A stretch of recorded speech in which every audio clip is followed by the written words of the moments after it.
What's up, y'all? So today I want to talk about mastering real food for a lifetime and what it takes to master real food for a lifetime, which really means what it takes to continue to see progress and results over a lifetime, all right? We've done a lot of soul searching to try to figure out what our core messages are in each one of these different meetings and progressions. And we asked ourselves, like, does this make sense from an end user perspective? Like, is what we're communicating the right thing? Are we taking people through the right information? Is it enough? Is it too much? We feel like it's a pretty solid progression, but at the same time, we have to ask this question because we're not sure, right? So, and I sat down with the leaders of our community and the people that are really dialed in with what we're doing and truly believe in it and live it every single day. And we've asked ourselves, like, what is it that we're doing on a regular basis that makes us who we are? What is it that we're doing on a regular basis that makes us successful with this stuff? All right. And then we looked at the progression and what we teach at each of the meetings. And we feel like, yes, this is super solid, but we need to communicate what that looks like, what we want people to take away from each one of the meetings, and what are the most important points that we want people to make sure that they understand and rotate through to make this work for a lifetime. So that's how we came up with this little discussion that we have here. This is what we call mastering real food for life, all right? So, and this is focused on each one of the different meetings that we covered at the masterclass and the little mini individual topics inside of each meeting, and what are the big takeaways from each one of those meetings, okay? So this obviously comes complete with a handout and a resource page, and we think it's really, really useful stuff, all right? So, remember what we're doing when we eat real food, right? When we eat real food, we are focused on two things: giving the body nutrients, all right, which contribute to structure and form and function, giving the body nutrients to do everything that it needs to do to facilitate this amazing body, all right? And then the second thing is we're eating in a way that nurtures what we call self-sufficiency, which you can also think of as the body's own self-reliance, the body's ability to make its own energy, to be metabolically flexible, and ideally fat burning over time, all right? So most people out there in the normal world eat food for energy. That's what they think they need to be eating for. And we don't eat food for energy. I mean, that's part of what we get from food, but really what we're eating food for is to do this body right here. And then we are eating in a way that teaches the body to make its own energy so that it has metabolic flexibility, all right? So that's how we come up with our definition of real food. And that's also how we come up with our foods to avoid. And then we have a lot of things that we can use to make this work in a modern lifestyle, so we have all kinds of different options. We have guidelines on ingredients, what to avoid, what to consume, what things are suspect. And that's how we come up with our way of doing things, all right? Now, the first step in this world in learning how to eat real food is just understanding that I am moving away from toxic foods to things that are better and made with the right ingredients, which means that I want to find out what those alternatives are to the things that I feel like I have to give up, and just find things that are made with the right ingredients, right? That's, I think, one of the first steps that we all have to understand and move through. Because I think it's too much for people to think about giving up everything that they're used to having in the standard American diet.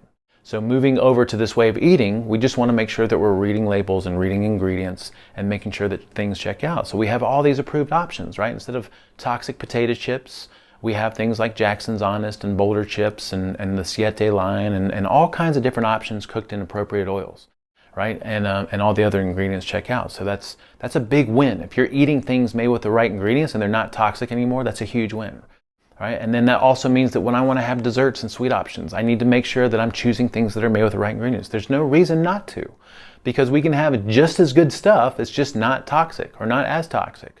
And we have access to things like gluten-free pizzas, gluten-free pizzas made with the right ingredients, right? Less toxic. Maybe not optimal over the long term, but less toxic. And we learn about choosing the right foods when you go out to eat in fast food restaurants and sit down restaurants. Again, you want to choose real food. You want to ask questions about what's in the sauces, what are the things cooked, what are the French fries and the different fried options and things cooked in, what kind of oils are things cooked in. And as you start to learn, then you start to understand which places you can go, which places are appropriate. And then we have options for tortillas, and we understand we can go out and we can have things like sushi, right? So as long as we're choosing the right thing. So a big part of what we're doing is moving away from toxic foods to things made with better ingredients. And although those things may not be optimal, I think that is the first step for all of us as we progress through this real food way of eating. So big picture, what is it that we're trying to do? We're trying to eat real food. We're trying to be strategic with our carbohydrates, which means we want to have our carbohydrates later in the day from real food sources in moderated amounts. And then we want to allow space and periods of not eating, because that's where the magic of fat burning happens, right? So that first step is just understanding all these different options that we have that are made with the right ingredients, right? Then the second step is moving towards being a real foodie, right? And this is moving away from those approved items, understanding it's great to have these things that are not as toxic as the standard American diet, that are made with the right ingredients, but also understanding that a lot of those things probably are not serving our long-term goals, our long-term personal goals, whether it's body composition changes or better performance as an athlete or just general health overall. Those approved items should be things that we only turn to on occasion because they're not serving those goals, right? Just because they're made with approved ingredient doesn't mean they're optimal, and it doesn't mean they're the healthiest options out there. All right, so the second step is moving towards being a real foodie and understanding that because the body is made of nutrients, I want to eat foods that support this body, right? It's not just about the right ingredients anymore. It's about understanding what is optimal to build this body. All right, when I think about what this body is made of, it's made of proteins and amino acids and connective tissue and bone and fatty acids and vitamins and minerals and cofactors and all these things that work in synergy together. If I want to eat in a way that builds this body, because this body, the human digestive system and the human body do really well with direct nutrient to nutrient assimilation, right? We don't do very much conversion, or don't do very well with conversions, which means that if I want vitamin A, I need to consume vitamin A. If I want proteins, I need to consume protein. If I want muscle, I need to consume muscle. If I want tendons and ligaments and connective tissue and cartilage, then I need to consume those things, or consume things that contain those things. All right, so our animal meats, our traditional fats, our full fat dairy, if we tolerate, nutrient dense vegetables, those are the optimal things that are going to build this amazing body, right? I want to think I really am what I eat, right? Almost direct nutrient to nutrient assimilation. I am what I eat, all right? Which also starts to dictate things that I shouldn't eat when I'm at these juncture points and I'm presented with some work foods. You know, some people brought in some donuts and lasagna and pasta and breads and things that I know this body's not made of. Then I have to sit there and pause and understand that if I eat these things, I am building my body with the wrong ingredients, with the wrong raw materials. All right, so that also means that when I look at the approved options that I have access to, that those things are probably not optimal, because my body's not made of those things either. Those things are just less toxic than the standard American diet versions of those things. All right, so I really want to start thinking about myself as a real foodie and choosing things that support this body. And if I can do that, I'm going to start to feel a vitality and vibrancy and all the things that we're looking for that is just on another level from choosing those things made with the right ingredients. All right, as a real foodie, we also want to understand where energy comes from, right? We can get energy from two main different sources. We can get energy from fat, which includes dietary fat from the right sources, obviously, but also that includes body fat, right? And then we can also get energy from carbohydrates. When we say carbohydrates, we're really talking about glucose that comes from starches and sugars, right? And then understanding that if my body can get energy from fat and it can get energy from carbohydrates, carbohydrates are the opposite of fat for fuel. So if my goal is trying to train my body how to make its own energy and be okay making energy void of eating food, in space without eating food, and ideally that energy is coming from my fat stores, then it's helpful to understand that carbohydrates are the opposite of fat for fuel. So when I eat carbohydrates, I am not training my body how to use fat for fuel, and I just need to understand how important that is. Right? So it doesn't mean don't consume carbohydrates. It just means we need to be strategic with our carbohydrates. So to summarize that, being a real foodie means that I want to eat for nutrients and I want to eat real food in a way that nurtures the body's ability to use its own fat for fuel, which means I have to be strategic with our carbohydrates, right? Carbohydrates later in the day from real food sources in moderated amounts and measured out amounts, right? And we talked about in that second phase, the importance of self-sufficiency and how self-sufficiency, and again, when we say self-sufficiency, we're talking about the body's self-reliance, the body's ability to make its own energy, the body's ability to be metabolically flexible and burn fat for fuel. This self-sufficiency concept is giving us 80% of what it is that we're looking for from a body composition standpoint, from a health standpoint, from a fitness and performance standpoint. It's 80% how we nurture the body's ability to be metabolically flexible and use fat for fuel, right? And then of course a lot of other things factor into that, like sleep and meditation and minimizing toxicity and being outdoors, but 80% of what we're looking for is dependent upon how we nurture self-sufficiency. All right, and again, big picture, always step back and think about what is it that we're really trying to do. We're trying to eat real food, we're trying to be strategic with our carbohydrates, and we're trying to allow space in periods of not eating, because that's where the magic of fat burning happens. All right.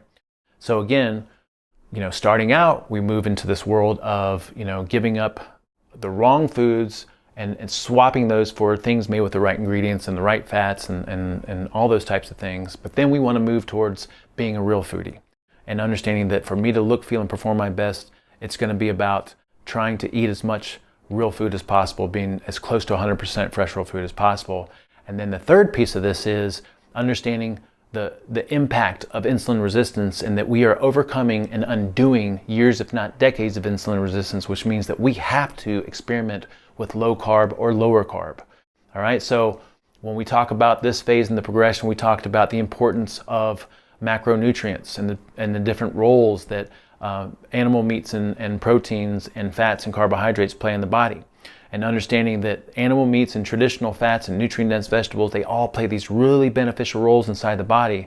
And carbohydrates have a minimal role. It's really basically energy, right? So that means that we can feel confident that we can go without carbohydrates for a little bit, because the body can make glucose if it needs to. So we can go through temporary periods of low carb. We don't think that it's something that's necessary long term, but we do feel like people need to bounce in and out of it to overcome and undo years and decades of insulin resistance.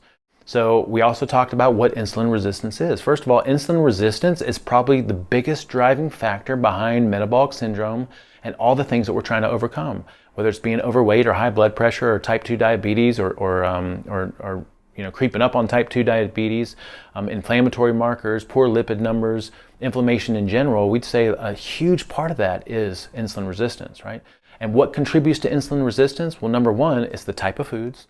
And mainly that's going to be carbohydrates. If we're in the standard American diet realm, that means a lot of refined and processed carbohydrates. But even in this real food realm, that means probably overdoing carbohydrates in general from real food sources. That's definitely possible, and it's a problem for a lot of us. All right. And then also, so the first thing that contributes to insulin resistance is going to be the type of foods, which is basically carbohydrates, whether it's refined or real food based. And then also frequency of meals. Everyone out there in the normal world is just dead set on this idea that we need to eat every 2 or 3 hours and 5, 6, 7, or 8 meals a day to keep our metabolism stoked and all kinds of nonsense. When the reality is that the more that we eat, the more often we eat, the more that we're secreting insulin. So out of all the macronutrients, carbohydrates have the biggest secretion of insulin, or contribute to the biggest secretion of insulin. And then frequency of meals contributes to frequency of insulin secretion. So when we're eating a lot of carbohydrates, we have a large insulin secretion. And then with frequency of meals, we have multiple insulin secretions, right? So that we want to dissipate insulin from our system, because in the presence of insulin, since insulin is an energy storage hormone and also a nutrient usage hormone, in the presence of insulin, we are not tapping into fat stores. So my goal is to eat real food and to nurture space in between meals. And when I'm eating real food, I have to experiment with moderating or taking out carbohydrates to some degree.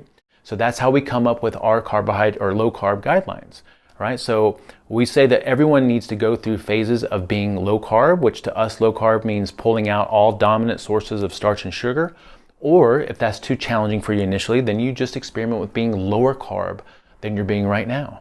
And guaranteed, when you experiment with those things, you're going to notice some beneficial changes, right? So to sum all that up again, at this point in the progression, or at this phase in what we're trying to get people to understand, we've gone from choosing things made with the right ingredients to trying to shift to be a real foodie, and then understanding the impact of insulin resistance and undoing that because of carbohydrates.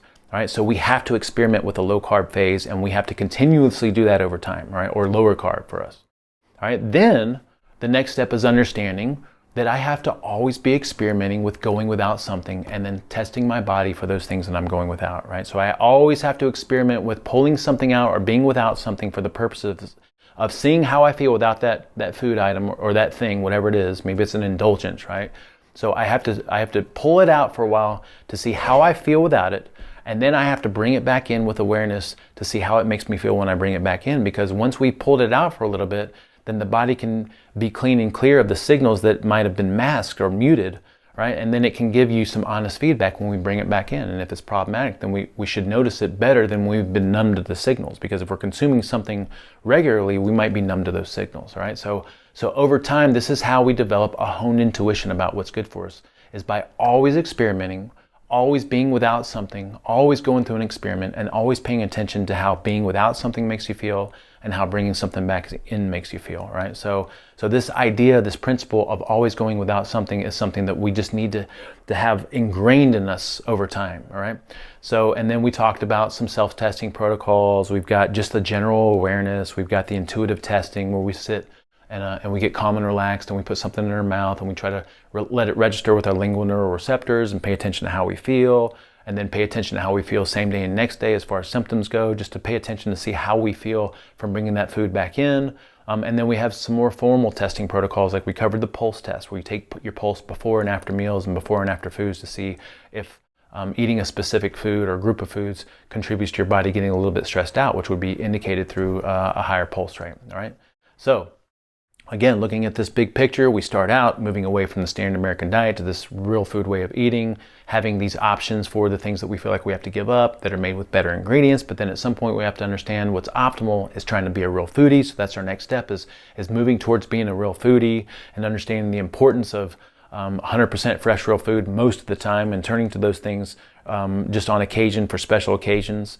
And then understanding the importance of having to go low carb, or at least experimenting with lower carb, so that we can undo those years and decades of insulin resistance, and understanding that carbohydrates are probably the biggest problem for most of us, even those of us in this real food realm. And then we want to understand the importance of always testing, always going without something, always, at some point you have to pull out dairy for a little bit. At some point you have to pull out nuts and seeds. At some point you have to pull out nightshades, and there's really nothing that's off limits. If there's something that you're consuming on a regular basis, whatever that thing is, at some point you have to go without it. And that also means you have to go without your indulgences, without your stimulants, without your caffeine, without your pre or post workout, without your desserts, without your alcohol, without your cannabis, whatever those things are. At some point you have to go without it, because that's going to contribute to lifelong freedom at some point, because those things don't rule you anymore. And then the final step, the fifth part of this whole thing, is understanding the importance of strategic fasting and always experimenting with fasting protocols, right? Fasting is where the magic of fat burning happens, right? If my excess body fat is there as stored energy for periods of when I'm not eating, if that's the evolutionary purpose of stored body fat, then one of the ways that we get the body, or the main way we get the body to tap into stored body fat, is to go through periods of not eating. Right? We have to. That's part of it. Now, periods of not eating happen naturally when we sleep. It happens naturally in between our main meals. And that's why we recommend no snacking in between your main meals. I think most people initially start out with 3 meals a day with no snacking in between. And then they start to move towards 2 meals per day with no snacking in between. Most of us probably skip breakfast and have a lunch and dinner, or maybe have a compressed eating window where they have those 2 meals close together, which is perfectly fine. And then at some point we need to experiment with longer fasting protocols.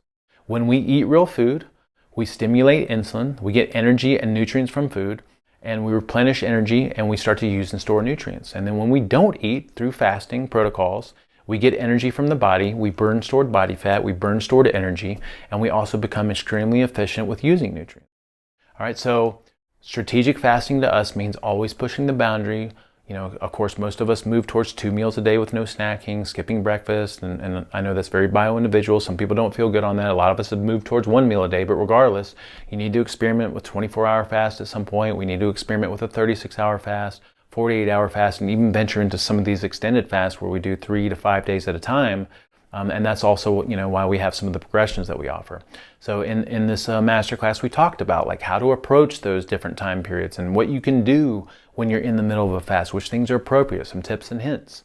And as we go forward, there's going to be a lot of Mondays that we have what we call Nunday Monday. And Nunday Monday basically means you have dinner Saturday night and then you attempt to fast on Monday, going as long as you can. Some people do a 24-hour fast and eat dinner on Monday. Some people go past Monday and do a 48-hour fast, and some of us sometimes go 3 and 5 days. It's just Nunday Monday means it's your chance to experiment with this just a little bit. All right, and then at some point we have our strategic fasting progression, which we encourage everyone to come to, because this is understanding and experimenting with fasting beyond what you could have possibly learned in an 8-week progression, right? So we have our version of strategic fasting. We have 3 different types of fasts. We have progressions. We have a phase-based progression.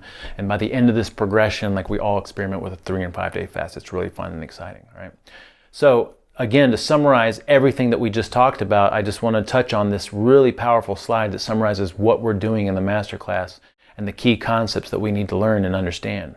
All right, so basically to master food over a lifetime, again, and maybe I've said it a lot, but I think it's worth repeating. To master food for a lifetime, to master real food for a lifetime, we have to move away from the standard American diet to this new realm of things made with the right ingredients. And of course, we're always following our basic protocols, which is basically eating no carbohydrates first part of the day, nurturing space in between meals, a little bit of carbohydrates in the evening from real food sources in moderated amounts. Right? So we're always following those basic guidelines, but within those basic guidelines, we want to make sure that we're choosing foods made with the right ingredients. And then at some point we have to realize that what's optimal for us is to move away from those approved items, only have them on occasion, and try to be a real foodie to the best of our abilities, because that's where the magic of feeling amazing really starts to happen. All right, and then at some point we have to understand the importance of experimenting with low carb or lower carb compared to what we were doing before, so that we can see how that feels and see what impact that has on us. And then at some point we have to understand the importance of always going without something and always removing things that we're having on a consistent basis to see how we feel from removing it, and also see how we feel from reintroducing it after being clean from it, right? So and then those are things like dairy, all of full-fat dairy products, nuts, seeds, and legumes, nightshades, eggs, and the list is endless. Basically anything that you think you can't go without, you have to go without for a little bit so that you can experience freedom from it, right? And that also means developing a honed intuition about what's good for you, experimenting with some of these self-testing protocols, and over time it becomes automatic. It becomes a part of who you are because you're always going without something. You're always paying attention to how you feel. You're developing this honed intuition about what's really good for you, right? And then finally, we always want to be incorporating fasting protocols into what we're doing. We always want to be experimenting and nudging the boundary, understanding we're not trying to force space or develop an eating disorder or do anything that's extremely uncomfortable. We want to allow this to happen, and we want to experiment with it and nudge it, and just understand some things that we can use to help us as we're doing that, all right? So I think that's a really solid review of everything that we're trying to do and that we've learned in the masterclass and that we want people to take going forward. All right, so if you made it to that last meeting, you know, we've got a summary handout. If this is something that you're watching, you've never even heard of the masterclass, have been a part of it, we've got that also as a PDF or downloadable PDF. But regardless, this is the way that you master real food over a lifetime, is by understanding the crucial concepts within each one of these different phases, and then also understanding the main takeaway from each one of those, and always rotating through those different things. All right? Thank you all so much for listening.